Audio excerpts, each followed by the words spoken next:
தொழுகையை முழுமையா கவனத்தோடு தொழ முடியல. எல்லாருக்கும் இருக்கா இந்த பிரச்சனை?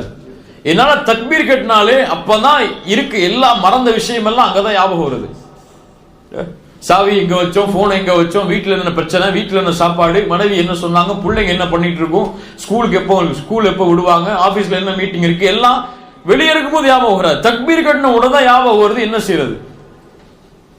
அல்லாஹ் ரப்புல் ஆலமீன் கூறுகிறான், قد أفلح المؤمنون الذين هم في صلاتهم خاشعون.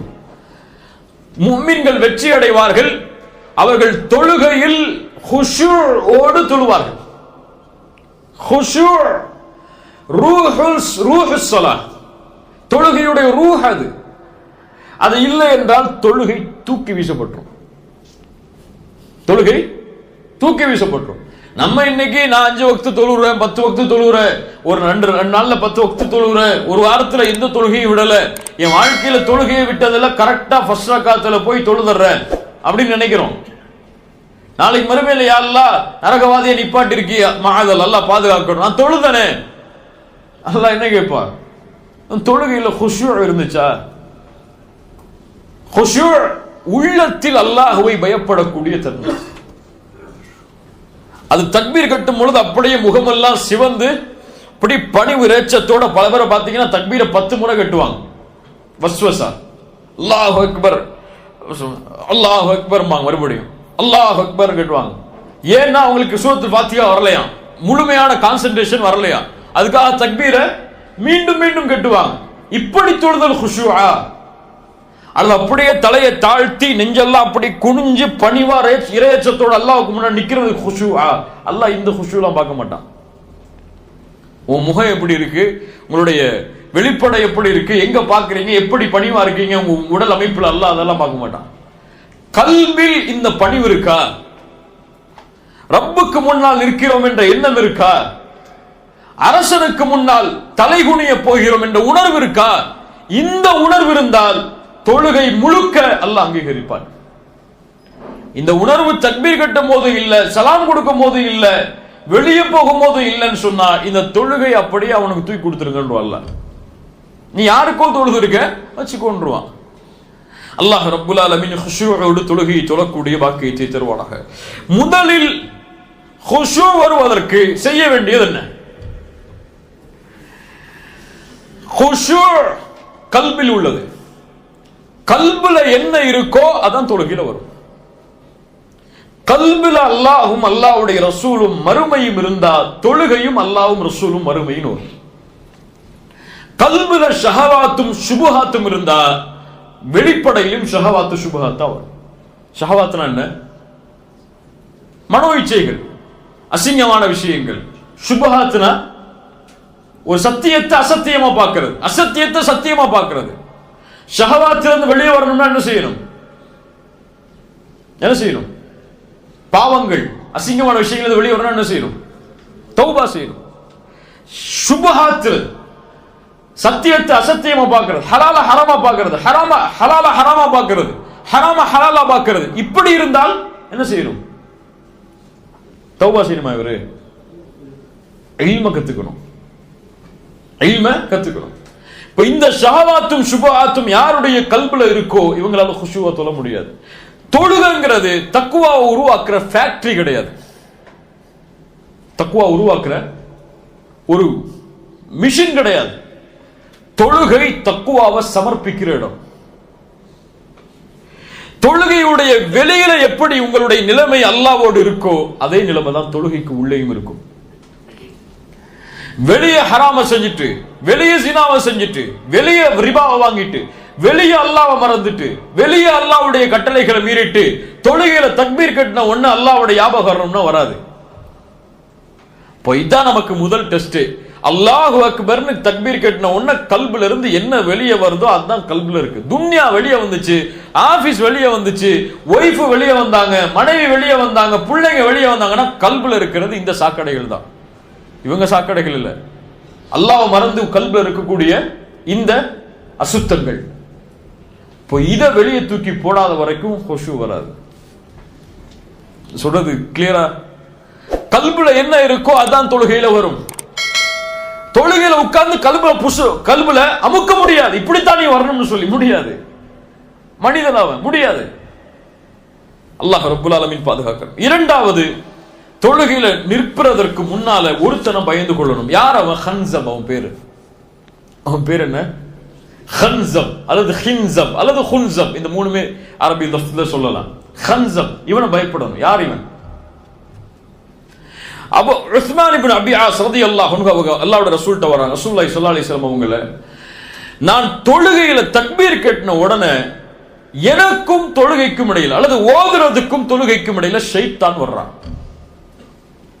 நம்ம கேட்க வேண்டிய கேள்வி. ரசூலுல்லாஹி ஸல்லல்லாஹு அலைஹி வஸல்லம் சொன்னாங்க, தாக்க ஷைத்தான், அவன் ஒரு ஷைத்தான், யுகாலு லஹு ஹன்சம், அவன் பேர் ஹன்சம். ஜின்களுடைய வகையில இவனும் ஒரு வகை ஹன்சம்.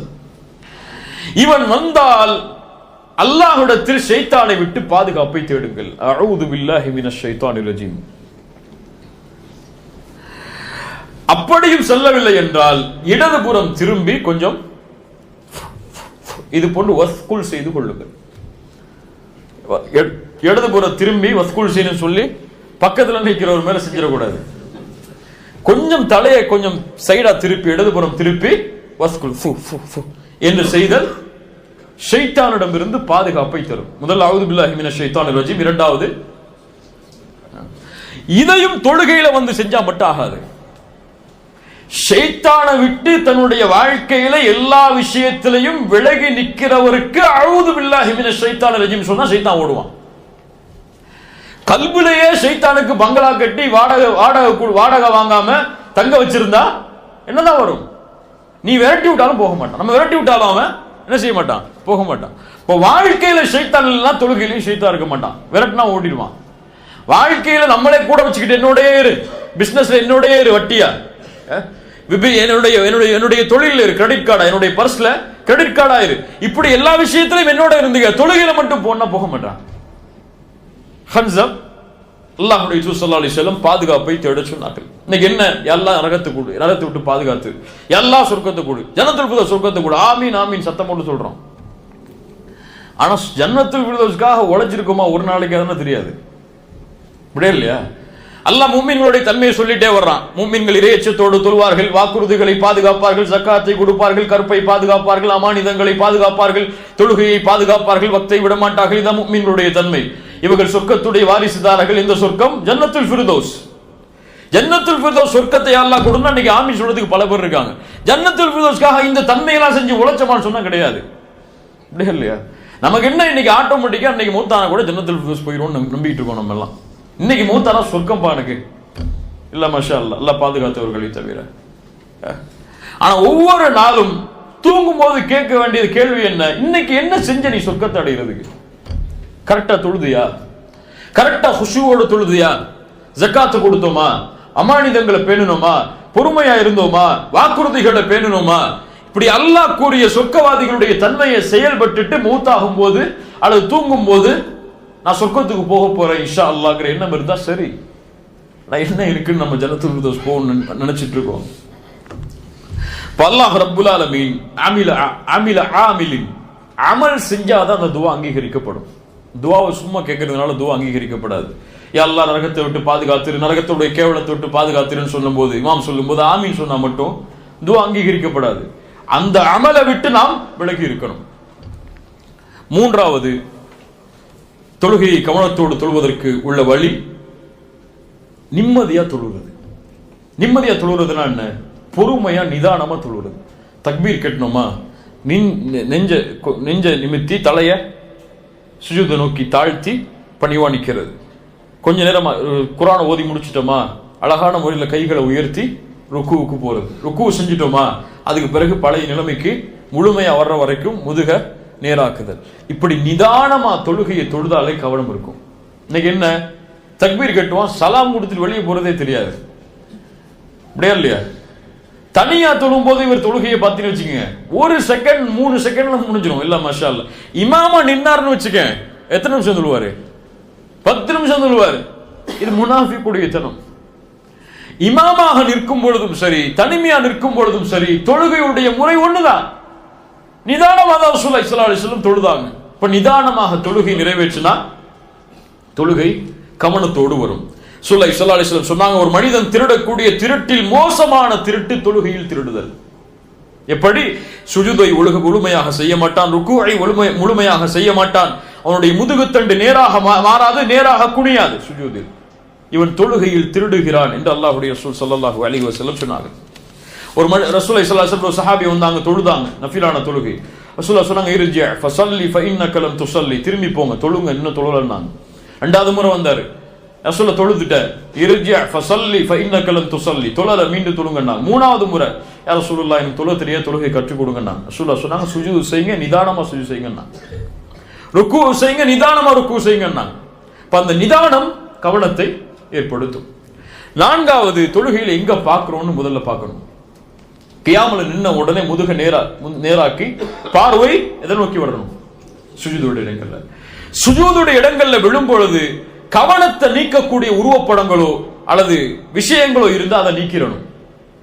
இன்னைக்கு பல மேட்டை பார்த்தா பட்டுப்புடவை மாதிரி இருக்கு, பல தொழுகை விரிப்புகளை பார்த்தா பட்டுப்புடவை மாதிரி இருக்கு, அல்லது காபாவுடைய துணி மாதிரி விரிச்சு போட்டு ரொம்ப பளபளன்னு மேட்டை வச்சு தொழுது அவருக்கு சிறந்ததா இருக்கு.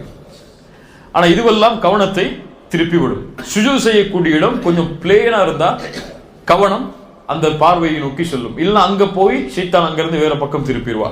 இஷாராவுடைய நேரத்துல, அத்தஹியாத்துடைய நேரத்துல பார்வையை ஒரு பக்கம் ஒன்று சேர்த்தல்.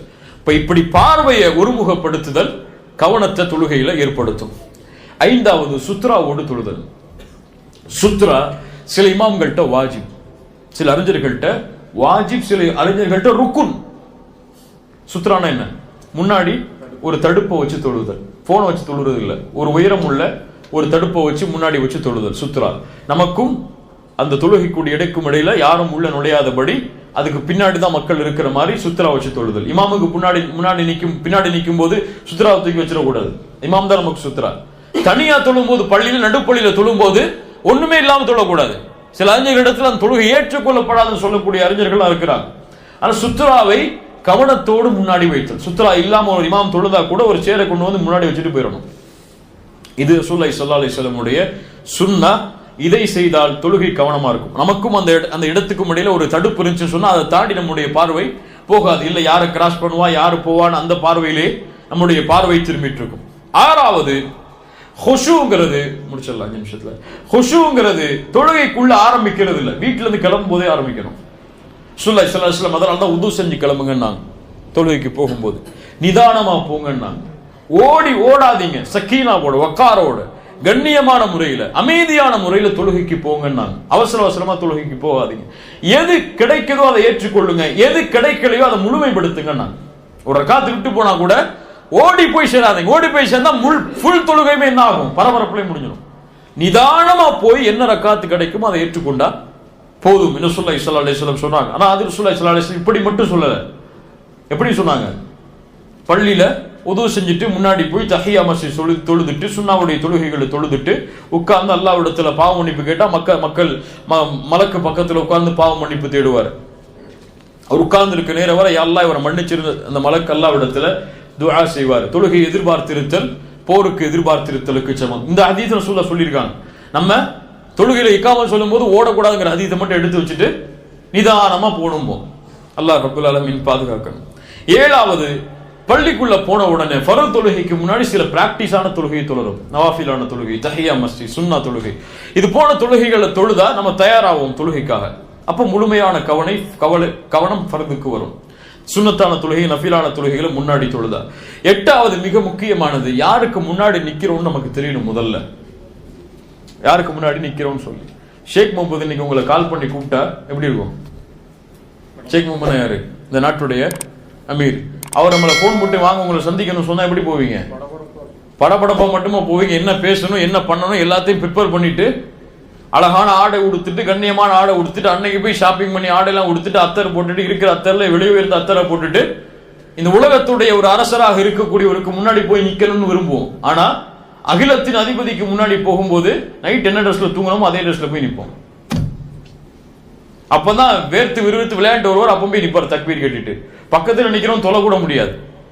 பல்லாவிற்கு கொடுக்கக்கூடிய கண்ணியம் நம்முடைய ஆடையிலையும் நம்முடைய செயல்முறைகளையும் தொழுகையில் வெளிப்படும். ஹுது ஜீனத்தக்கும் இந்த குல்லி மஸ்ஜித், ஒவ்வொரு மஸ்ஜிதுடைய கண்ணியத்தையும் எடுத்துக்கொள்ளுங்கள்.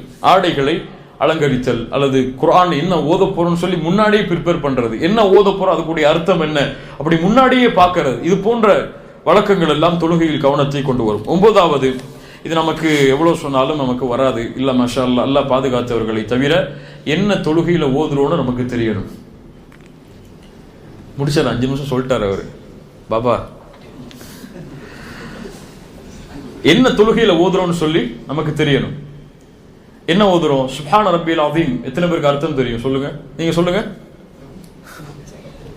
எத்தனை பேருக்கு அர்த்தம் தெரியும்? எத்தனை பேருக்கு தெரியும் சுப்ஹான ரப்பியல் அஸீம்? இப்ப கேட்பேன், கையை தூக்கலன்னா கேட்பேன், சொல்லணும். உண்மையா சொல்லுங்க, எனக்கு தெரியும் முழுமையான அர்த்தம் சொல்லுங்க, கையை உயர்த்துங்க. எத்தனை வருஷம் தொழுதுருப்போம்? 30 வருஷம், 35 வருஷம், 40 வருஷம். ஒரு சின்ன வார்த்தைக்குரிய அர்த்தம் கூட நம்ம இன்னும் பார்க்கல. ஆனா தொழுகையை கவனமா தொழணும்னு நினைக்கிறோம். தொழுகையில வந்தா கவனம் வர மாட்டேங்குதுன்னு நினைக்கிறோம். இப்ப யார்கிட்ட மிஸ்டேக் இருக்கு? நம்மள்ட்ட தான் தவறு இருக்கு. சுப்ஹான ரப்பியல் அஸீம், சுப்ஹான ரப்பியல் அலா, ரப்பிக்ஃபிர்லி, இந்த லஃப்லுக்கு கூட என்ன அர்த்தம்னு இன்னும் நம்ம பார்க்கல. கொஞ்சம் வேற கவனம் முடிக்கணுங்கிறதுனால கொஞ்சம் சீக்கிரம் முடிச்சிடறேன், இல்லைன்னா கொஞ்சம் அதிகமாயிரும். சுப்ஹானல்லாஹ், அவ்வளவு அறியாமையிலே முடிய சமூகம் இருப்பதை பார்க்கும்போது மனசெல்லாம் வலிக்குது. சுப்ஹான ரப்பியல் அலாக்கு என்ன அர்த்தம் தெரியலன்னா, குர்ஆன்ல ஓதக்கூடிய சூறாக்களுக்கு என்ன அர்த்தம் ஓத முயற்சிப்போமா? கிடையாது. அல்லாஹ் பாதுகாக்கணும் இந்த அறியாமை விட்டு. 10வது கடைசி, தொழுகையை தடுக்கக்கூடிய எல்லாத்தை விட்டு விலகிடணும். பசிக்குதா ரொம்ப, சாப்பிட்டு வந்து தொழுங்க, பரவாயில்ல. ஃபர்த ஜமாத்தை விட்டா கூட பரவாயில்ல, பசியை முடிச்சிட்டு வந்து தொழுங்க. பசியோட தொழுது ஜமாத் தொழுகையும் பாலாக வேணாம். தாகமா இருக்கா, தண்ணி குடிச்சிட்டு வந்து தொழுங்க. அல்லது உங்களுக்கு கழிவறைக்கு போகணும் எண்ணம் இருக்கா, போயிட்டு வந்து தொழுங்க, பிரச்சனை இல்லை. முக்கியமான வேலைகள் இருக்கா, அது ஒரு எமர்ஜென்சியான சிச்சுவேஷன், அதை முடிச்சாதான் தொழுகையில கவனம் செலுத்த முடியும், அதை முடிச்சு வந்து தொழுங்க, பிரச்சனை இல்லை.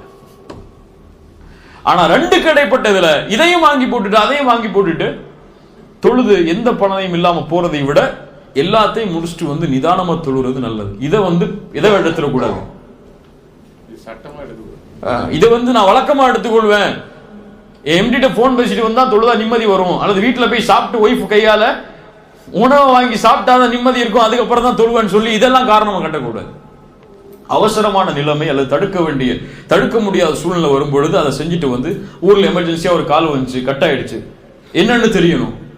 அது தொழுகையில தக்பீர் கட்டினா நமக்கு கவனம் வருமா? வராது. அதான் ஆபகம் வரும், என்ன எமர்ஜென்சி ஆயிடுச்சுன்னு சொல்லி. இப்ப அதெல்லாம் முழுமையா தெரிஞ்சிட்டு வந்து தொழுகிறது சிறந்தது. இந்த மாதிரி விஷயங்களை கடைபிடித்தால் தொழுகை கவனமோடு அமையும். அல்லாஹ் ரப்புல் ஆலமீன் இது போன்ற தொழுகைகளை முழுமையாக தொழக்கூடிய வாய்ப்பை நமக்கு